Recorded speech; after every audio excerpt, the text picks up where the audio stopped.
வேலைக்கு போயிட்டு வந்துட்டேன். கிளவி சம்பள பணத்தை கேட்குமே, அது கண்ணில் படாம ரூம்குள்ள வந்துட்டேன். கண்ணில் பட்டாச்சுன்னா சம்பளத்தெங்கும் 10,000 ரூபா மொத்தமால கேட்கும். வெறும் 5,000 வச்சுட்டு நான் என்ன சொல்லுவேன்? இந்த மனுஷன் வேற என்ன வேலைக்கு போயிட்டு வரல. அவர் வந்தாலாவது சமாளிங்கன்னு சொல்லலாம். இல்லைன்னா வண்டி ரிப்பேர் ஆயிட்டு நீ 5,000 ரூபாய் வாங்கி என்கிட்ட தந்தாச்சுன்னா 10,000 ரூபாய் கொடுத்துருவேன். காலையில சொல்லி தானே விட்டேன். என்ன பண்ணியாரு?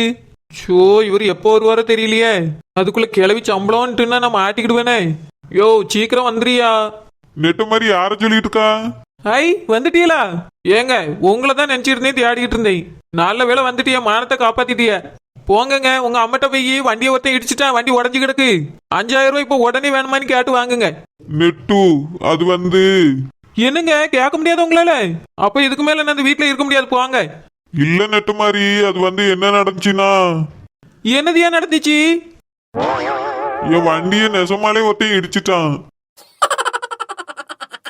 என்னது, வண்டியில உண்மையாலே ஒருத்தன் இடிச்சிட்டானா? ஆமா நெட்டு. ஏங்க, வண்டிக்கு ஒன்னும் ஆவேலையே. நெட்டு, வண்டியில ஒருத்தன் இடிச்சிட்டான்னு சொல்லியே. வண்டியை ஓட்டினது நான், எனக்கு ஒன்னும் ஆகலையான்னு கேட்க மாட்டீங்க? நீங்க என் கண்ணு முன்னாடி நல்லா தான் நிக்கிறிய. வண்டிக்கு என்னாச்சுங்க? வண்டி நிறைய டேமேஜ் ஆயிட்டும் நெட்டு மாதிரி. அதுக்கு 5,000 ரூபாய்க்கு மேலதான் செலவாகும். என்னது, 5,000 ரூபாய்க்கு மேல செலவாகுமா? ஆமா நெட்டுமா. யோ, என்னைய நினைச்சிட்டு வண்டி ஓட்டினியாரு? நான் என்ன சொல்லிவிட்டேன்? போய் தான் சொல்லணும்னு சொன்னேன். நிஜமாலே போய் இடிச்சிட்டு வந்தா என்ன அர்த்தம்? நான் கரெக்டா தான் போனேன் நெட்டு. அவன் தான் வண்டியில இடிச்சுட்டு அவன் பாட்டுக்கு போயிட்டான். எட்டி கூட பாக்கல. நான் கீழே விழுந்துட்டேன் தெரியுமா, முட்டில சராச்சிட்டு. முட்டில சரிச்சா எனக்கு என்ன, முட்டையை சரிச்சா எனக்கு என்னையா? எனக்கு இன்னைக்கு தேவை 5,000. இப்படி சொல்றீங்களா, நான் என்ன செய்வேன்? நெட்டு, வண்டிக்கு ரிப்பேர் பார்க்க எங்க அம்மாட்ட தான் ரூபாய் கேட்கணும். அப்போ எனக்கு என்ன பண்றதுன்னு தெரியலையே. வண்டியை ரிப்பேர் பார்த்தாதான் நான் நாளைக்கு வேலைக்கே போக முடியும். இங்க பாருங்க, நீங்க ரிப்பேரை பாருங்க, பார்க்காம போங்க. எனக்கு தேவை 5,000, அதை தந்தே ஆகணும். முதல்ல உங்க அம்மாட்ட போய் கேளுங்க. அப்படி இல்லையா, ஏன்ட்ட 5,000 வாங்கி வண்டியை ரிப்பேர் பார்த்துட்டேன்னு சொல்லுங்க. நெட்டு, வண்டியை ரிப்பேர் பார்த்துட்டேன்னு சொல்லலாம். ஆனா வண்டி ரிப்பேர் பார்க்காம நினைச்சுன்னா எங்க அம்மா ரூபாய் எங்கன்னு கேப்பாவுல. அப்ப சரி, முதல்ல உங்க அம்மாட்ட போய் 5,000 வாங்கிட்டு வந்து ஏன்ட்ட தாங்க, ஏன் பிரச்சனையை சால்வ் பண்ணுங்க. அதுக்கு பிறகு உங்க வண்டி பிரச்சனையை பார்த்துக்கிடலாம். எப்படி நெட்டுமா, வண்டி இல்லாம நான் எப்படி வேலைக்கு போக முடியும்? அதெல்லாம் எனக்கு தெரியாது. ஏன் பிரச்சனையே பெரிய பிரச்சனையா இருக்கு. போங்க, முதல்ல போய் வண்டி ரிப்பேர் பார்க்க ரூபா தானே கேளுங்க. உங்க அம்மா இன்னும் கொஞ்ச நேரத்துல எனக்கு சம்பளத்தை கொண்டு வா கோமரின்னு கூடுவாவ. அதுக்குள்ள எனக்கு 5,000 வாங்கிட்டு வந்து தாங்குங்க, போங்க. சரி நட்டு, போய் கேக்கே. ஐயோ, இவர் வேற கேக்கையும் பாக்கெண்ட்ல போறாரு. கிடைக்குமா கிடைக்காது தெரியலையே. நான் சும்மா ஒரு பேச்சுக்கு வண்டி உடஞ்சிட்டுன்னு சொல்லுங்க உங்க அம்மாட்டேன்னு சொன்னேன். இந்த மனுஷன் நெசமலையில போய் உடச்சிட்டு வந்துருக்காரு. என்னது இது, நம்ம சும்மா தானே சொன்னோம். எப்படி இது உண்மையாலேயே நடந்துச்சு? வேணும்னே நான் சொன்னதுக்காக வண்டி போய் விட்டுட்டு வந்துட்டாரோ?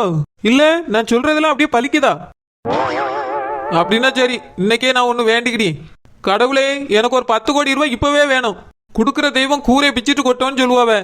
நீங்க கூரையை பிச்சுட்டு கொட்டுவீங்களோ, கூரையை பிக்காம கொட்டுவீங்களோ? ஆனா பணம் என் ரூம்ல கொட்டானே, என் மாமியார் ரூம்ல கொட்டிடக்கூடாது. பாப்போம், மனசுல நினைச்சாச்சு, கடவுள்கிட்டே வேண்டியாச்சு. இந்த பணம் எத்தனை நாள்ல நம்மளுக்கு கிடைக்குதுன்னு பாப்போம். எம்மா எம்மா எம்மாங்க வாங்க. எம்மா, நான் வண்டியில போய்கிட்டு இருந்தேனா, ஒரு வண்டிக்காரன் என் வண்டியில இடிச்சுட்டாமா. எம்மா, எனக்கு ஒன்னும் ஆகலம்மா, முட்டியில தான் லேசா சராச்சிருக்கு. எம்மா, ஒன்னும் பிரச்சனை இல்லம்மா, மருந்து போட்டுக்கேன், சரியாயிரும்.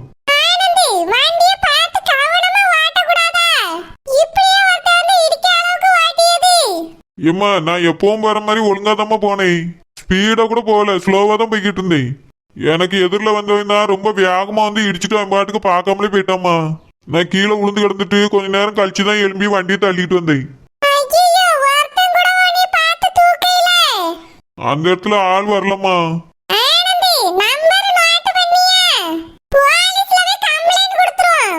எம்மா, அந்த நேரத்துல என்னால அதெல்லாம் பார்க்க முடியலம்மா. அவன் வேகமா இடிச்சுட்டு அவன் பாட்டுக்கு போயிட்டா, நிக்க கூட இல்ல. இப்ப என் வண்டி தான் ஓட்ட முடியாத அளவுக்கு டேமேஜ் ஆகி போய் நிக்குமா. இடிச்சதுல வண்டி ரொம்ப ரிப்பேர் ஆயிட்டுமா. அதை ரிப்பேர் பார்க்க ஒரு 5,000 ரூபாய்க்கு மேலதான் ஆகுமா.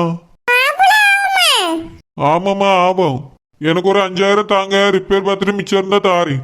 ரிப்பேர் பார்க்கலன்னா நாளைக்கு வேலைக்கு போக முடியாது.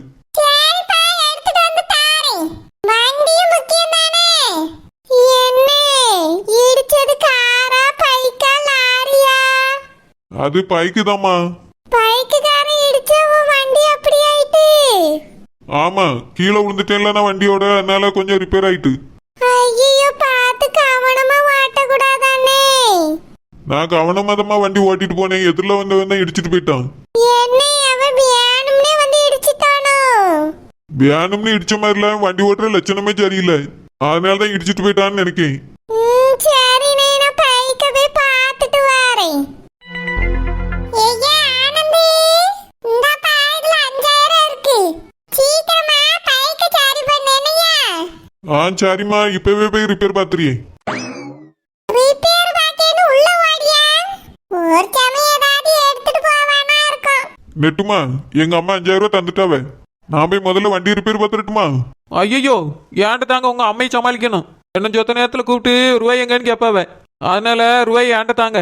நெட்டு ரிப்பேர் பார்க்கறதுக்கு சரி, அப்போ 1000 ரூபாய் நீங்க வச்சுட்டு 4000 மட்டும் தாங்க. எப்படி நெட்டு, உன்ட்ட 1000 ரூபாய் இருக்குதோ?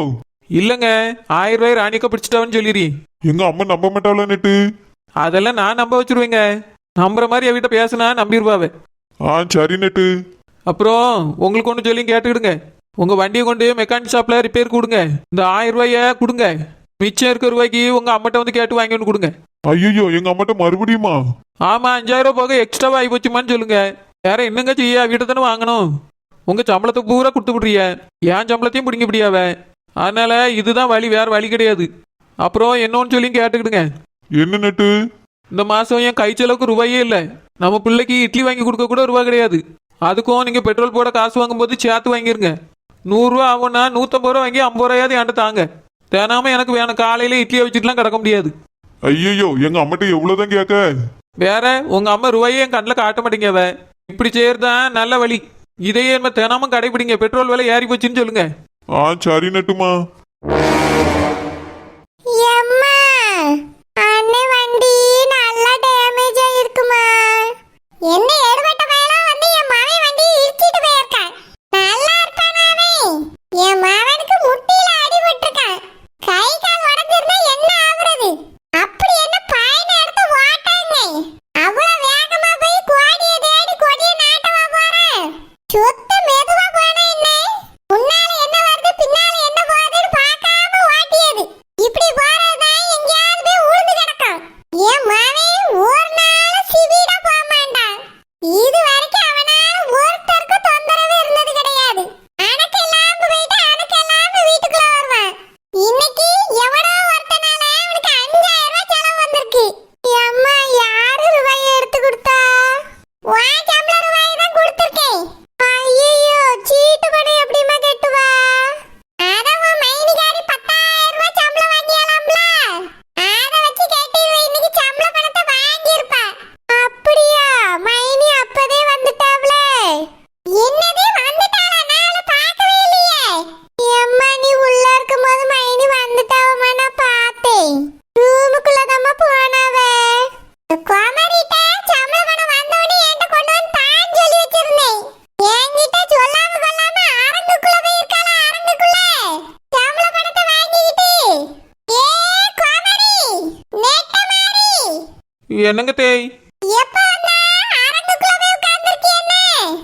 ஏத்தே, அது வந்து வேலைக்கு போயிட்டு வந்தானா, ரொம்ப டயர்டா இருந்துச்சு தே, அதனால போய் படுத்துட்டேன். ஏன் அங்க மட்டும் தான் வேலை பார்த்தியா? வீட்டுல ஒத்த வேலை பார்க்க மாட்டியா? பார்த்தாலும் படுக்க, பயண படுக்க. வந்தம்மா வீட்டுல தான் வேலை இருக்கமா, அது செஞ்சமான்னு கிடையாது. போய் பார்த்தாலும் படுக்க. ஆமா, உனக்கு சம்பளம் போட்டிருப்பாங்கல்ல, அதை என்கிட்ட தரணும்னு உனக்கு நினைப்பு இல்லையோ? அது வந்து தே, சம்பளம் என்ன சம்பளம் 5000 தான் தந்தாங்களோ? வா, ராணி வீட்டுக்கு போவோம். இல்ல தே, சம்பளம் 10,000 தான். ஆனா ஒரு நாள் லீவ் போட்டேன்ல, அதனால 1000 ரூபாய் பிடிச்சிட்டு தான் தந்தாவத்தே. ரொம்ப அநியாயமா தான் இருக்கு. ஒரு நாள் லீவுக்கு அந்த ராணி 1000 ரூபாய் பிடிக்காளோ? அது வந்து பிடிச்சிட்டாவத்தே. அப்படியா? சரி, வா, அவட்டே போய் கேப்போம். அது வாங்கத்தே போய் கேட்போம். என்ன தைரியமா கேப்போங்க, ஒருவேளை இருக்குமா? என் மவளுக்கும் இப்படிதான் ஒரு நாள் லீவ் போட்டா 500 ரூபாய் பிடிச்சிருவாளான்னு ஆசாத்தி. இவளுக்கு அப்படின்னா அப்படிதான் இருக்கும் போல. ஏனுமே லீவே போட விடப்படாது, அனுப்பி விடணும். ஏத்தே, வரியில போகாம தே.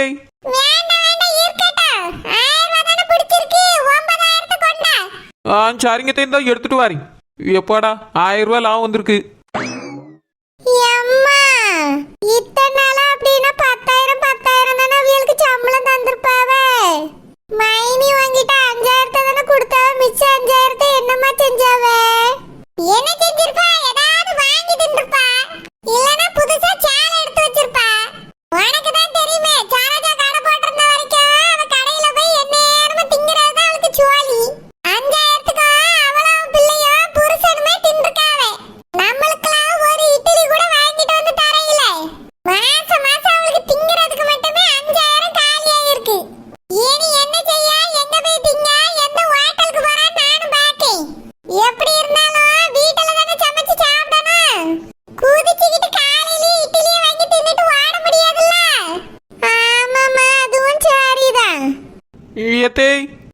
இந்தாங்க தேய் என் சம்பளம் பணம் 9,000 ரூபா.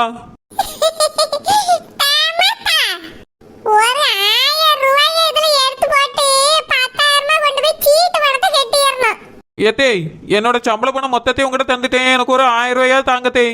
நானே வேலை செஞ்சு இவ்வளோ சம்பள பணத்தை உங்ககிட்ட கொண்டு வந்து கொடுத்துருக்கேன். அதுவும் மொத்தமா கொடுத்துருக்கேன். எனக்கு கொஞ்சமாவது தாங்கத்தே. கோமரி, நடந்து போயிட்டு நடந்து வாரா. வீட்டுல எல்லா மளிகை சாமானும் இருக்கு. வீட்டுல சமைச்சு திங்க வேண்டியதானே. உனக்கு எதுக்கு வீண் செலவுகள்லாம் வருது? ஏத்தேய் வீண் செலவுலாம் செலவழிக்க மாட்டேன் தேய். என் பிள்ளைக்கு ஏதாவது வாங்கி கொடுப்பேன். நான் ஏதாவது தேவைன்னா வாங்கிக்கிடுவேன் தேய். அதுக்கு தான் கொஞ்சமா ரூபா கேட்க தாங்க தேய். ஒரு 1000 ரூபாய் எனக்கு நீங்க தந்தாலும் போதும். தெரியும் தெரியும். ஹோட்டல்ல டிபன் வாங்கி திங்கதானே கேக்க. உங்க பியாத்தி காலையிலே டிபன் தான் கேப்பா தேய்.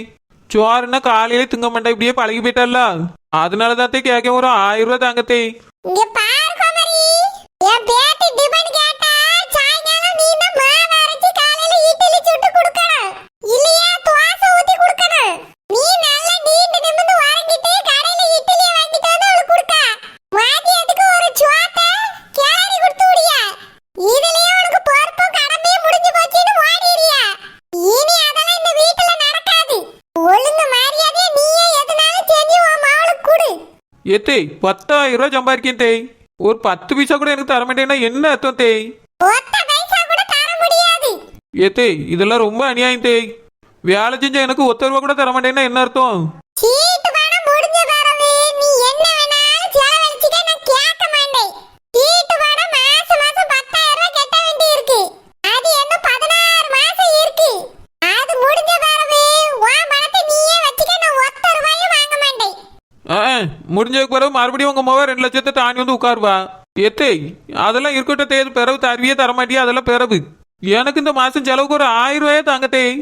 எனக்கு இந்த 1000 ரூபாய் குறையுது சீட்டு பணம் கட்டியதுக்கு. நானே என்ன செய்யன்னு முழிச்சிட்டு இருக்கேன். இதுல என் மகன் வேற 5,000 வாங்கிட்டு போயிட்டான். அதனால தர முடியாது. சே கிளவி எப்படி ஓடுது பாறான். இன்னொரு 1000 ரூபாய் எனக்கு செலவுக்கு தரும். அவர்கிட்ட கொண்டு போய் கொடுத்துடலாம்ல பார்த்தேன். இப்போ வண்டி ரிப்பேர் எப்படி பார்ப்பாரு? ஒரு 1000 ரூபாய் மட்டும் தானே தேறி இருக்கு. அம்மாட்டே கேட்டு அவரே வாங்கட்டும். ஏன் பிரச்சனை சால்வ் ஆயிடுச்சு. நம்ம ஆட்டுக்கு நிம்மதியாக வேலைக்கு போட்டிதான். அம்மா அடுத்த மாசத்துக்கு என்ன போய் சொல்ல? மைனி, உங்களுக்கு சம்பளம் 10,000மா? ஆமா 10,000 தான். இவ்ளோ நாளா 5,000 நீ ஏமாத்திட்டில மைனி. 4-5 மாசமா 5,000 என்ன பண்ணிய? ஒரு 500 சுருட்டி வாய்க்கில் போட்டு முழுங்கிட்டேன். ஐயோ, எல்லாத்தையும் நம்பிக்கை. அப்ப சொல்லுங்க என்ன செஞ்சியேன்னு உண்மையே. ரூபாயா செலவு பண்ண முடியாது, பண்ணிட்டேன். இப்போ கூட நீ ஒரு 5,000 தானே செலவு பண்ணி காட்டி. நானே சம்பள பணத்தை எங்க அம்மாட்ட கொடுத்துட்டு மிச்ச மீதியை தான் வச்சு என் பிள்ளைக்கு டிஃபன் வாங்கி கொடுத்துட்டு தெரியும். உனக்கா மிச்சம் மீதியெல்லாம் கையில் கிடைக்குது. எனக்கு 1 பைசா கிடைக்கல. உங்க அம்மா ஒரு கண்ணில் வெண்ணையும் ஒரு கண்ணில் சுண்ணாம்பு தான் தடவிக்கிட்டு தெரியாவே. மைனி, ராசாத்தி அக்கா பத்தி உங்களுக்கே தெரியும்ல. அவியலே அதுக்கு பிடிச்சே இதுக்கு பிடிச்சேன்னு கம்மியா தான் சம்பளம் தராவ. எங்க அம்மாட்ட 5,000 ரூபாய் கொடுத்ததுல கொஞ்சம் தான் எனக்கு மிச்சம் கிடக்கும் மைனி. சரி கொஞ்சமாதி இருக்குல்ல, அதுல ஒரு 2,000 ரூபாய் எனக்கு தான். செலவுக்கு ரூபா சுத்தமா இல்ல. ஐயோ, என்கிட்ட ரூபாயே இல்ல. பாரு ரூபா என்னவனே எப்படி ஓடுது பாரு.